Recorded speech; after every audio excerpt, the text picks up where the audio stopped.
Picture this. You just lost your band, your girlfriend, and you're sick with mono. What do? Well, if you're Bon Iver, you isolate yourself in your dad's remote Wisconsin hunting cabin for 3 months and write a platinum award-winning debut album. This is the story of For Emma Forever Ago. 25-year-old Bon Iver, real name Justin Vernon, felt stuck. His music had fallen into mediocrity, and he had lost the spark that pushed him to pursue music 5 years earlier. He had been kicked out of his band, was battling mono and liver issues, and had spiraled into online gambling.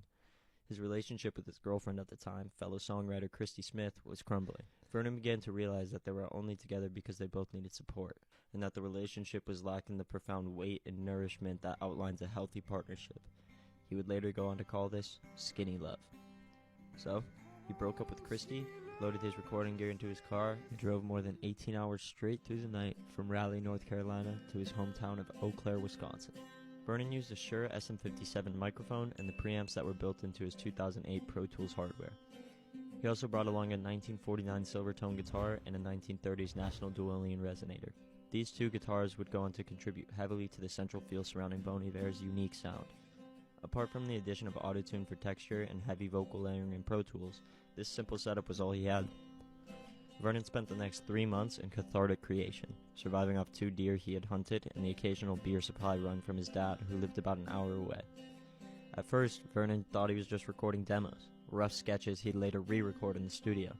But when he played these demos for friends, they resonated with it so deeply that they encouraged him to release this unrefined and raw cabin cut as is, which he did, apart from some horns and percussion overdubs that were added after the cabin sessions.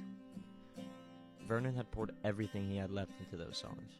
His heartbreak, his illness, his sense of failure. And way out in the wilderness, alone in that cabin, he wasn't trying to be heard, he was just trying to heal.